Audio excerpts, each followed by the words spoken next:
नमस्कार, अपना उत्तराखंड देख रहे हैं आप सभी। आपके साथ मैं हूं जीनत सिद्दीकी। शुरुआत करते हैं खबरों की। अपर मुख्य सचिव ओम प्रकाश आज शाम 4 बजे मुख्य सचिव का चार्ज संभालेंगे। इससे पहले उनका कहना है कि प्राथमिकताएं तो तय हैं और पीएम मोदी और सीएम त्रिवेंद्र सिंह रावत की योजनाओं पर वो काम करेंगे। आईएएस ओम प्रकाश का कहना है कि योजनाओं का लाभ जनता को मिले, यही उनका प्रयास होगा।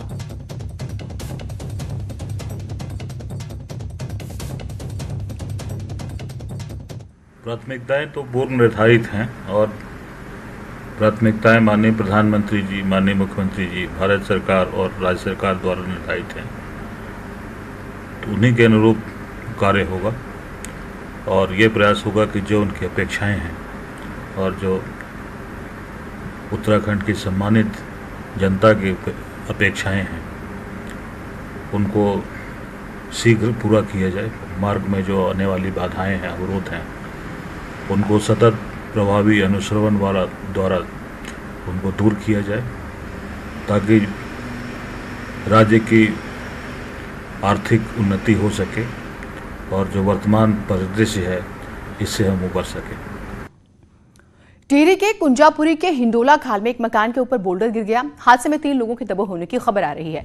पुलिस और प्रशासन की टीम मौके पर पहुंच चुकी है। तो देखिए रोजाना कैसे तबाही मची हुई है। कभी पानी लोगों की जिंदगी जो है वो खतरे में डाल रहा है, जमीन धंस जा रही है, बोल्डर गिर रहे हैं, लैंडस्लाइड हो रहा है, पेड़ पौधे गिर रहे हैं, मकान जमींदोज हो जा रहे हैं। अलग अलग तरीके से जो है लोगों की जिंदगी तितर-बितर हो रही है और रोजाना की यही तस्वीर है। सौरभ हमारे साथ, हमारे सहयोगी जुड़े हुए हैं। सौरभ, अभी की क्या ताजा स्थिति है, क्योंकि 3 लोगों के दबे होने की खबर आ रही है। जी जीनत, मैं आपको बता दूं, आज सुबह तड़के की ये घटना है। कल रात भारी बारिश के चलते यहाँ पर को मलबा आ गया था और ऑल वेदर रोड का निर्माण कार्य भी चल रहा है NH 94 पर। नैननगर के पास कुंजापुरी के पास मकान स्थित है जिसके ऊपर भारी बोल्डर और मलबा आ गया। उसके बाद जब प्रशासन को इसकी सूचना मिलती है तो प्रशासन, SDRF की टीम और आपदा प्रबंधन की टीम और पुलिस टीम वहां पहुंचती है और वहां पर को भी राहत बचाव कार्य जारी है। लेकिन स्लाइडिंग जोन होने के चलते राहत बचाव कार्य में काफी मशक्कतें आ रही है और वहां पर को इतनी सुविधा नहीं है। जो JCB मशीन है वहां पर को पहुंचाई जा रही है वो पूरे स्पॉट तक नहीं पहुंच पा रही है। लेकिन अभी SDRF की टीम और आपदा प्रबंधन की टीम वहां पर स्थानीय लोगों की मदद से मलबा हटाने का कार्य जारी है। ठीक, बहुत शुक्रिया। आपसे अपडेट्स हम जो है वो लेते रहेंगे। उधर टिहरी के कुंजापुरी के हिंडोला खाल में एक मकान का जैसे हम जिक्र कर रहे थे, अभी 3 लोग जो हैं इसमें दबे हुए हैं। वहीं आगे बढ़ते हैं, देहरादून के रायपुर इलाके की शिव कॉलोनी और भगत सिंह कॉलोनी की बात करते हैं। यहाँ लोगों के घरों में पानी घुस गया है। देर रात ही सहायता के लिए SDRF की टीम यहाँ पर पहुंचती है और लोगों को सुरक्षित वहां से निकालती है। एक बुजुर्ग महिला को SDRF के जवान ने अपनी पीठ पर लाद कर बाहर निकाला और ऐसे उनकी जान बच सकी। तो देखिए, अभी हमने बताया आपको कि मलबा और बोल्डर गिरा तो मकान जो है उसकी हालत इतनी ख़राब हुई, बिल्कुल मलबे की वजह से 3 जो हैं घर तबाह हो जाता है। 3 लोग उसमें दबे हुए हैं। देहरादून में देखिए कैसे पानी जो है लोगों के घरों तक आ गया और एक बुजुर्ग महिला को तो बाकायदा जवान जो है पीठ पर बैठा कर सुरक्षित ले जा रहे हैं। तो कई जो गाँव हैं वो भी पानी की जद में हैं और लोगों की ज़िंदगी यकीनन बद से बदतर होती जा रही है। देहरादून में देर रात हुई बारिश की वजह से कई इलाकों में भारी नुकसान हुआ है। जगह जगह जलभराव की वजह से लोगों की समस्या बढ़ गई है। हालात की बात करें तो ये है कि 2 से 2.5 फीट तक पानी जमा हुआ है और लोग घरों से बाहर भी नहीं निकल पा रहे हैं। इतना ही नहीं, तेज बारिश की वजह से लोगों के घरों में पानी पहुंच गया था और इसकी वजह से घर के सारे सामान की बात करें तो वो खराब हो चुका है। कई लोगों के मवेशी भी इस तेज बारिश की वजह से पानी में बह गए। लोग कह रहे हैं कि देर रात इतनी तेज बारिश थी कि लगता था कि वो बच नहीं पाएंगे। कल रात तेज़ बारिश से काफ़ी बड़ा नुकसान हुआ है और इस वक्त अगर आप देख रहे हैं कि मैं घुटनों तक मैं पानी तक खड़ा हो रखा हूँ और ये कोई नदी नहीं बल्कि एक रिहायशी इलाका है और नेहरू ग्राम का देवपुरम इलाका है जहाँ पर काफ़ी पानी आया था और पूरा इलाका डूब गया। और सामने ये आप देख सकते हैं कार जो पूरी डूबी हुई है। तो आप देख सकते थे कितना पानी यहाँ पर मौजूद था और दीवारें तक यहाँ पर डूब गई है। लगातार यहाँ पर जो लोग हैं अपना घर छोड़कर दूसरी जगहों पर उन्होंने शरण लिया क्योंकि पानी कल बहुत तेज़ था, काफ़ी तेज़ पानी यहाँ पर पहुँचा था और जिससे डूबने की हालत हो गई है। इस वक्त अगर मैं खुद देखूँ, यहाँ पर मैं खुद पानी में करीबन 2 से 2.5 फीट के पानी के बीच में खड़ा रहा हूँ, तो जाहिर सी बात है पूरी तरह से ये इलाका डूब गया था। और अभी तक यहाँ पर अगर बात करें रेस्क्यू की या ये तमाम जो यहाँ पर SDRF हो गया या पुलिस बल हो गया, अभी तक कोई मौजूद नहीं है और यहाँ पे लोग खुद अब पानी की निकासी कर रहे हैं। तो जाहिर सी बात है पानी की वजह से काफ़ी बड़ा नुकसान हुआ और देर रात बारिश ने देहरादून के कई इलाकों में भारी तबाही मचाई है। देहरादून से किशोर रावत, न्यूज़ 18। तो हर तरफ तबाही है। उत्तराखंड में पहाड़ से लेकर मैदान तक पानी का प्रकोप दिख रहा है। अभी तक तो लैंडस्लाइड की तस्वीरें आ रही थी, लेकिन उत्तराखंड में तो विधायक जी ही पानी में बह गए। पिथौरागढ़ में विधायक हरीश धामी के साथ क्या हुआ, देखिए जरा।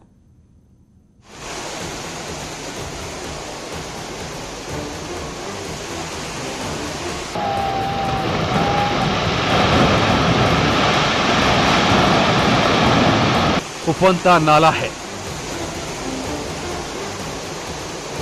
नीचे तेज धारा है और सिर्फ रस्सी का सहारा है। इससे पहले कि हादसे की भयावहता को शब्दों में समेटे तस्वीरों को पूरा देख लीजिए।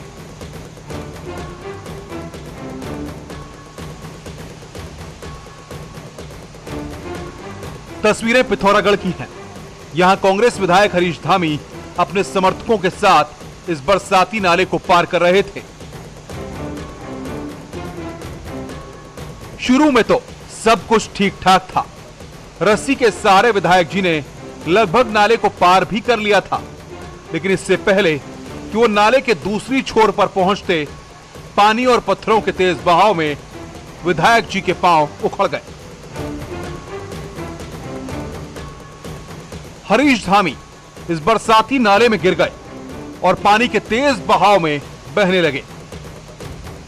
विधायक के पानी में गिरते ही उनके समर्थक रक्षक बन गए और पानी में बह रहे हरीश धामी को कुछ ही सेकंड में पकड़ लिया। हालांकि जब तक उन्हें पकड़ा जाता तब तक वो करीब 6 फीट तक बह चुके थे। इस हादसे में विधायक हरीश धामी को मामूली रूप से चोट भी आई है। विजयवर्धन उप्रेती, न्यूज़ 18, पिथौरागढ़। तो देखा आपने किस तरह से सब कुछ अस्त व्यस्त है, विधायक जी भी सुरक्षित नहीं। पिथौरागढ़ के इसे लुम्पित के पास विधायक बिशन सिंह चुफाल भी पहुंचे थे। बीजेपी के पूर्व प्रदेश अध्यक्ष और विधायक बिशन सिंह चुफाल की बात करेंगे। उन्होंने पिथौरागढ़ के आपदा प्रभावित इलाकों का दौरा किया। इस दौरान लुम्पती और चामी के बीच लकड़ी का पुल बनाने में ग्रामीणों की उन्होंने थोड़ी मदद की है। कहा कि सरकार आपदा प्रभावितों की मदद के लिए हमेशा तैयार है। यात्री आ रहे थे, वो नाले के बाद नीचे ड्रम में आदमी को रखे पार पार कर रहे थे। जब मैं बगल में गया था, मैंने देखा वहाँ काफ़ी भीड़ हुई। उस भीड़ के दौरान हमने गांव वालों के सहयोग से पुल बैठे थे और जिस पुल के माध्यम से हमने अस्थायी रूप में वहाँ पुल निर्माण किया और लोगों का उस पुल में भी आना जाना कर रहा है। विकासनगर में तो एक गाड़ी मलबे में दब गई। गाड़ी में सवार 3 लोगों ने भाग कूद कर अपनी जान बचाई है।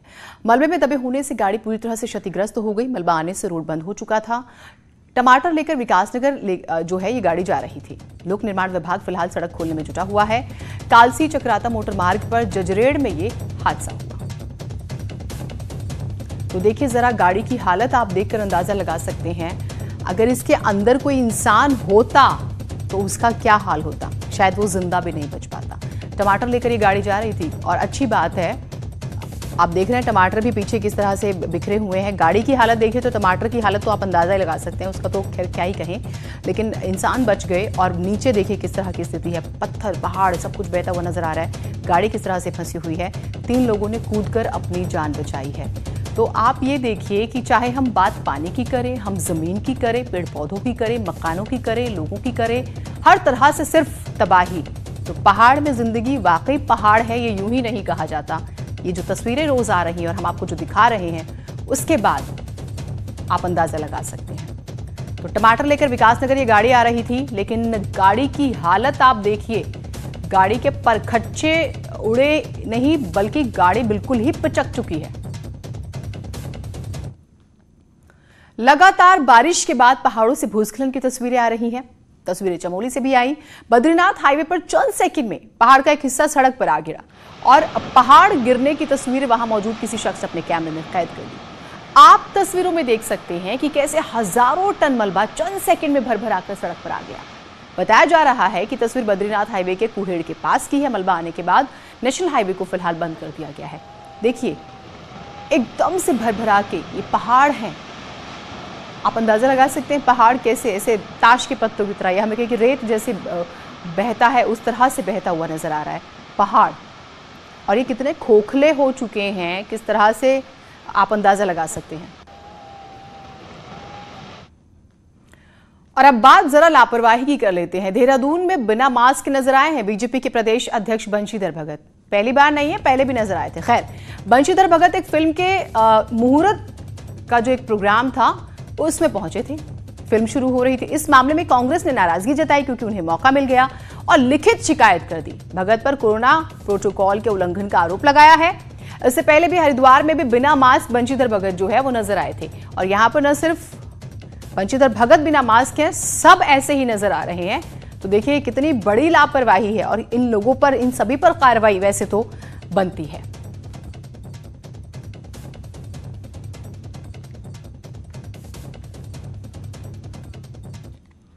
तो जब माननीय लापरवाही करेंगे तो जनता से उम्मीद क्या गलत नहीं है? खैर, आप गलती मत कीजिएगा। उत्तराखंड में सरकारी डिपार्टमेंट्स में पर्सनल असिस्टेंट यानी पीए और स्टेनोग्राफर की 158 पोस्ट के लिए अधीनस्थ सेवा चयन आयोग ने एप्लीकेशन मांगी है। लेकिन इसमें एक शर्त यह है कि कैंडिडेट ने मान्यता प्राप्त इंस्टीट्यूट से 1 साल का कंप्यूटर कोर्स किया हो। यह एक नॉर्म दिया गया है। लेकिन प्रदेश में एक भी इंस्टीट्यूट ऐसा नहीं है जिसके कोर्स की मान्यता हो। अब बताइए क्या हो सकता है? रिपोर्ट देखिए।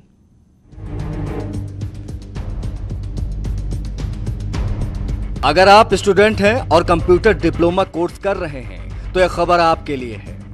उत्तराखंड अधीनस्थ सेवा चयन आयोग जो सरकारी डिपार्टमेंट्स में भर्तियों के लिए एग्जाम कराता है, उसने एक ऐसा फरमान निकाला है जिसका जवाब आयोग के पास भी नहीं। आयोग ने पीए और स्टेनोग्राफर्स के 158 पदों के लिए एप्लीकेशन मांगी है। जरूरी क्वालिफिकेशन के साथ साथ मान्यता प्राप्त इंस्टीट्यूट से 1 साल का कंप्यूटर कोर्स भी मांगा गया है। अब इसमें गफलत यह है कि राज्य में एक भी मान्यता प्राप्त इंस्टीट्यूट ऐसा नहीं है जिसके कोर्स को आयोग माने। इस चक्कर में एप्लीकेंट्स भी हैरान हैं। 1 वर्षीय कंप्यूटर डिप्लोमा की बात इन्होंने की है और उसमें लिखा है कि मान्यता प्राप्त। तो आयोग को, अधीनस्थ आयोग को तथा उत्तराखंड सरकार को अपना मंतव्य स्पष्ट करना चाहिए इस विषय पर कि ये क्या बोलते हैं, मान्यता प्राप्त संस्थान कौन से हैं। और यदि क्योंकि देखिए जो भी संस्थान खुलते हैं वो कहीं ना किसी विभाग से परमिशन लेते हैं। और हमने इसीलिए राज्य सरकार से भी यह निवेदन किया है कि चूंकि मान्यता नहीं दी जा रही है जो आयोग के संज्ञान में आया है, तो इस क्लॉज को संशोधन किया जाए और कोई स्टैंडर्डाइज डिप्लोमा जो सर्वमान्य है और जो भारत सरकार या राज्य सरकार द्वारा किया जा रहा है, चाहे हिल्ट्रॉन्स के माध्यम से या नाइलिट के जो नई ऑर्गेनाइजेशन है भारत सरकार के, उसके माध्यम से जो डिप्लोमा चल रहे हैं उसमें से कोई समुचित डिप्लोमा का प्रावधान रखें तो वो बच्चों के लिए भी उचित होगा और वेरिफिकेशन के लिहाज से आयोग के लिए भी उचित होगा। अभी कुछ दिन पहले हुई भर्तियों में निकले कैंडिडेट्स भी यही परेशानी झेल रहे हैं। उनको अपॉइंटमेंट नहीं मिल पाया है। कुछ कोर्ट के चक्कर काट रहे हैं तो कुछ यहाँ वहाँ भटक रहे हैं। देहरादून से न्यूज़ 18 के लिए सुनील नवप्रभात की रिपोर्ट। वहीं इस मामले पर न्यूज़ 18 ने सरकार के प्रवक्ता मदन कौशिक से पूछा तो उनका जवाब जरा आप सुनिए। आज अप्लाई है, मैं इसे दिखवाता हूँ, ऐसा कैसे संभव हो सकता है? डिप्लोमा की मान्यता तो राज्य सरकार भी देती है, भारत सरकार भी देती है। तो दुनिया भर की संस्थाएं हैं जो भारत सरकार राज्य सरकार के अंतर्गत चलती है, फिर वो डिप्लोमा देती है और वो डिप्लोमा की मान्यता होती है। तो मुझे नहीं जानकारी है कि वो किस प्रकार के मान्यता की बात है। राष्ट्रपति पोर्टल पर अपनी समस्या बताने लगे हैं। हालांकि उत्तराखंड में सरकार ने जिले स्तर पर भी हेल्पलाइन नंबर जारी की हुई हैं, लेकिन अब सभी पोर्टलों की बात करें एक साथ इंटीग्रेटेड इन्हें किया जा रहा है। कोविड के समय जनता को किसी तरह की दिक्कत ना हो, इसके लिए जिले स्तर से लेकर प्रदेश भर के लोगों की प्रॉब्लम्स के लिए 1905 112 हेल्पलाइन नंबर जारी किया है। लेकिन इसके बावजूद लोग प्रधानमंत्री पोर्टल और राष्ट्रपति पोर्टल पर शिकायत कर रहे हैं। अभी तक 50,000 से ज्यादा शिकायत लोग प्रधानमंत्री और राष्ट्रपति पोर्टल पर कर चुके हैं, जिसका निस्तारण किया जा रहा है।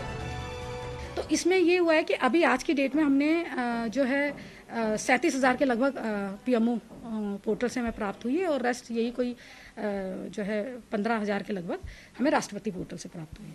तो अभी हम लोगों का ये था कि प्रधानमंत्री पोर्टल से हमने लगभग 20,000 शिकायतें संबंधित डिपार्टमेंट्स के लोगों को भेज दी हैं। पिछले महीने ये एक जियो कर दिया कि CM हेल्पलाइन का जो सॉफ्टवेयर है उसी के साथ हम लोग ये CP ग्राम का सॉफ्टवेयर इंटीग्रेट कर देंगे। वहीं प्रधानमंत्री राष्ट्रपति पोर्टल के साथ साथ उत्तराखंड में चल रही CM हेल्पलाइन भी ITDA में चल रही है, जो संबंधित विभाग को समस्या भेजती है, जिसके बाद उनकी समस्याओं का निस्तारण किया जाता है। हमारे पास जो है CP ग्राम और CM हेल्पलाइन में जो कॉल्स आती हैं वो जनता की नॉन इमरजेंसी शिकायतें जो होती है, जैसे अगर इमरजेंसी शिकायत की बात करें तो वो 112 पे जाती हैं, जिसमें कि पुलिस, एम्बुलेंस, फायर और बाकी सर्विसेज होती हैं। जो नॉन इमरजेंसी सर्विसेज होती हैं उसके लिए CM हेल्पलाइन 1905 पे कॉल्स आती हैं। कोविड के समय लोगों द्वारा सीधे प्रधानमंत्री और राष्ट्रपति पोर्टल पर अप्रोच करना बताता है कि लोगों का विश्वास है कि उनकी समस्या कहीं सुनी जाए या ना जाए, लेकिन प्रधानमंत्री मोदी की नजरों से बच नहीं पाएगी। न्यूज़ 18 के लिए देहरादून से भारती सकलानी की रिपोर्ट। कोरोना काल में बड़ी संख्या में प्रवासियों की वापसी हुई है। ऐसे में बॉलीवुड तक उत्तराखंड का नाम रोशन करने वाले स्टार सिंगर पवनदीप राजन भी अपने घर पहुंचे और अब तो उन्होंने अपने घर पर एक स्टूडियो खोल दिया, जिससे लॉकडाउन को एक अवसर में बदल दिया। उन्होंने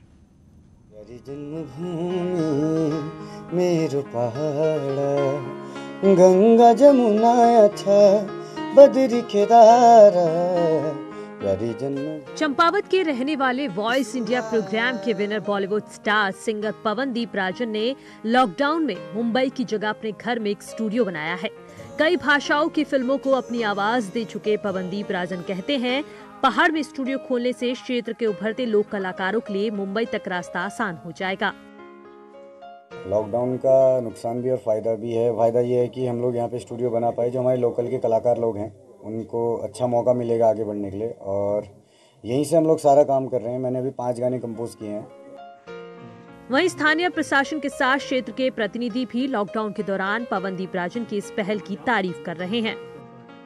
आज हमारे लिए बड़ी गर्व की बात है कि पवनदीप जैसे होनहार युवा ने हमारे देश का भी नाम रोशन किया था और हमारे प्रदेश का भी नाम रोशन किया था।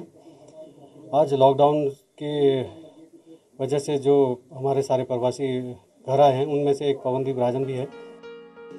लॉकडाउन के बाद क्या आम और क्या खास प्रवासी जिस तरह अपने क्षेत्र में रोजगार के अवसर देख रहे हैं, निश्चित तौर से इसका फायदा पहाड़ के साथ यहाँ के रहने वाले युवाओं को भी होगा।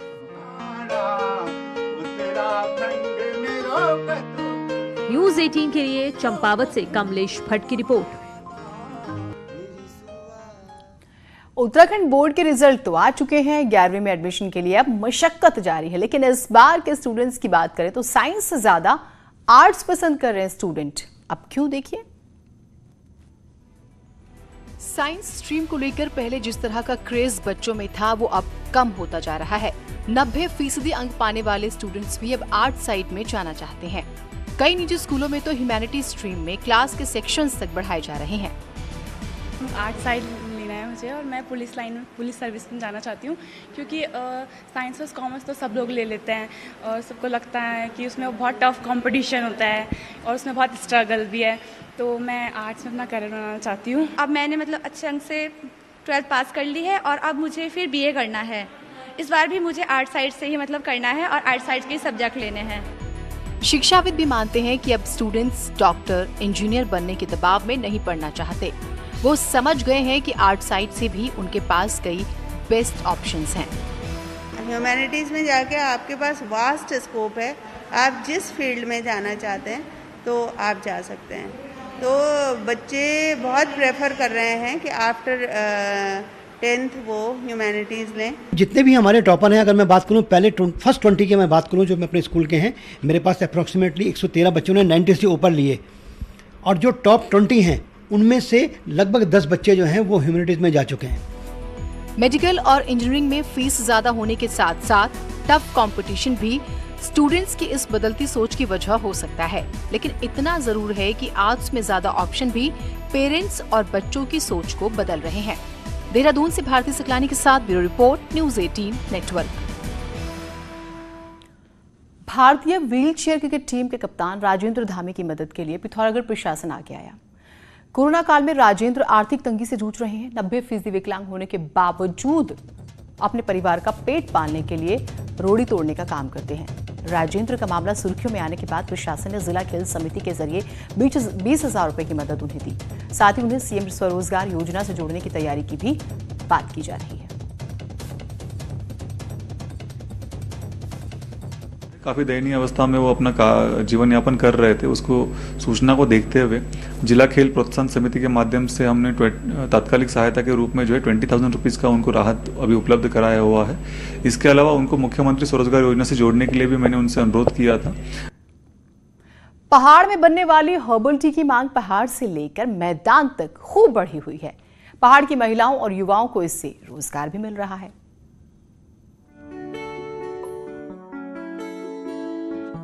इन दिनों देश भर में हर्बल टी की मांग बढ़ी हुई है।